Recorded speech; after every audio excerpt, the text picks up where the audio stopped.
Hi friends, welcome back to Kavya C S creations. Friends, ಇವತ್ತು ಒಂದು instant taste ಇರುವಂಥ ಸೀಗಡಿ ಸಾಂಬಾರು ನೋಡ್ಕೊಬರೋಣ ಬನ್ನಿ. Very simple sambar, very taste ಅಂತ ಹೇಳ್ಬೋದು. ಬನ್ನಿ ಹೇಗೆ ಮಾಡೋದು ಅಂತ ನೋಡ್ಕೊಬರೋಣ. ಫಸ್ಟು ಸೀಗಡಿನ ನೀಟಾಗಿ ಸೋಸ್ಕೊಳ್ಬೇಕು ಫ್ರೆಂಡ್ಸ್. ಅದರಲ್ಲಿ ಸಣ್ಣ ಸಣ್ಣ ಕೀಟಗಳು ಅದು ಇದು ಇರುತ್ತೆ. ನೀಟಾಗಿ ಸೋಸ್ಕೊಳ್ಳಿ, ತೊಳೆಯೋದು ಬೇಡ.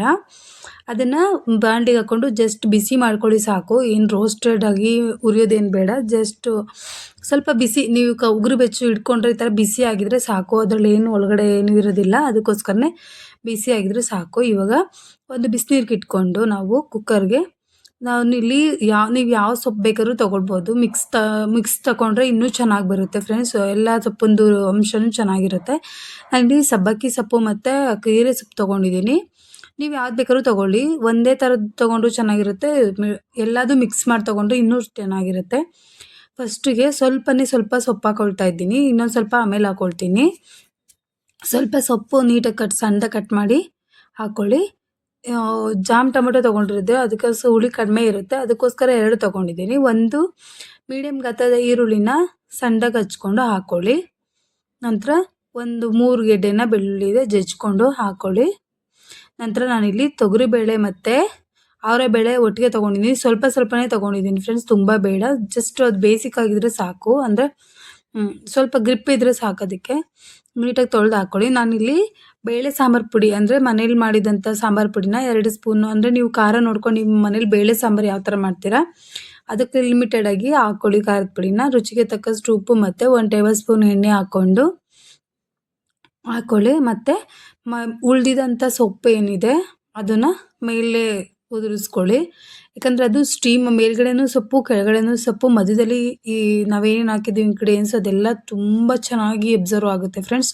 ಅದಕ್ಕೋಸ್ಕರನೇ ಮೇಲೆ ಮತ್ತು ಕೆಳಗಡೆನೇ ಹಾಕ್ಕೊಳ್ಬೇಕು. ಬರೀ ಮೊಸಪ್ಪು ಮಾಡಿದ್ರೂ ಇದೇ ಥರ ಮಾಡಿ, ಸೊಕ್ಕ ಟೇಸ್ಟ್ ಬರುತ್ತೆ ಮಾತ್ರ.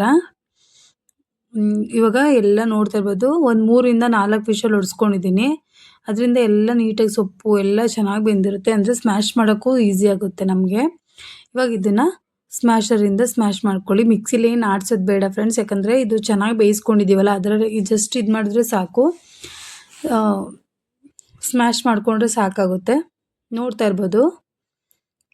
ಯಾರೆಲ್ಲ ನನ್ನ ಚಾನಲ್ನ ಹೊಸದಾಗಿ ನೋಡ್ತಿದ್ದೀರಾ ದಯವಿಟ್ಟು ಶೇರ್ ಮಾಡಿ, ದಯವಿಟ್ಟು ಸಬ್ಸ್ಕ್ರೈಬ್ ಮಾಡ್ಕೊಂಡು ನೋಡಿ, ಲೈಕ್ ಮಾಡಿ. ನೀವು ಹೇಗೆ ಮಾಡಿದ್ರಿ, ಇಲ್ಲ ಈ ರೆಸಿಪಿ ಟ್ರೈ ಮಾಡಿದರೆ ಹೇಗೆ ಬಂದಿದೆ ಅಂತ ದಯವಿಟ್ಟು ಕಾಮೆಂಟ್ ಮಾಡಿ. ಇವಾಗ ಇದು ಸ್ಮ್ಯಾಶ್ ಎಲ್ಲ ಆಗಿದೆ. ನೋಡ್ತಾ ಇರ್ಬೋದು, ತರ್ತರಿನೇ ಇರಬೇಕು. ಸ್ವಲ್ಪ ಕಾಯಿ ತುರಿನ ಸೇರಿಸ್ಕೊಳ್ತಾ ಇದ್ದೀನಿ. ಇದೊಂದು ಆಪ್ಷನ್ ಅಂತ ಹೇಳ್ಬೋದು. ಕಾಯಿ ಇಷ್ಟಪಡೋದಾದರೆ ಹಾಕ್ಕೊಳ್ಬೋದು, ಇಲ್ಲಾಂದರೆ ಬೇಡ. ಹಾಕ್ಕೊಂಡು ಚೆನ್ನಾಗಿರುತ್ತೆ ಫ್ರೆಂಡ್ಸ್. ಮತ್ತು ಅದು ಬೆಂದಾದಮೇಲೆ ಹುರಿದಿಟ್ಕೊಂಡಿರುವಂತಹ ಸೀಗಡಿನ ಸೇರಿಸ್ಕೊಳ್ತಾ ಇದ್ದೀನಿ. ಇಲ್ಲಿ ನಾನು ಮೀಡಿಯಮ್ ಗಾತ್ರದ ಸೀಗಡಿ ತೊಗೊಂಡಿದ್ದೀನಿ. ಸಣ್ಣದು ಬರುತ್ತೆ, ಇದಕ್ಕಿಂತ ದಪ್ಪನೂ ಬರುತ್ತೆ. ಯಾವ್ದು ತೊಗೊಂಡ್ರೂ ಇದೇ ಥರ ಮಾಡಿ ಚೆನ್ನಾಗಿರುತ್ತೆ. ಅದನ್ನು ನೀಟಾಗಿ, ಅದನ್ನೇನು ಬೇಯಿಸೋದು ಬೇಡ ಫ್ರೆಂಡ್ಸ್, ಯಾಕಂದರೆ ಆ ಸಾಂಬಾರು ಬಿಸಿಗೇನೆ ಅದು ಆಲ್ರೆಡಿ ಇದು ರೋಸ್ಟ್ ಮಾಡಿರೋದ್ರಿಂದ ಒಂದು ಮೀಡಿಯಮಾಗಿ ಮಿಕ್ಸ್ ಮಾಡಿಬಿಟ್ಟು ಹಾಗೇ ಒಂದು 5 ನಿಮಿಷ ರೆಸ್ಟ್ ಮಾಡೋಕ್ಕೆ ಬಿಡಿ.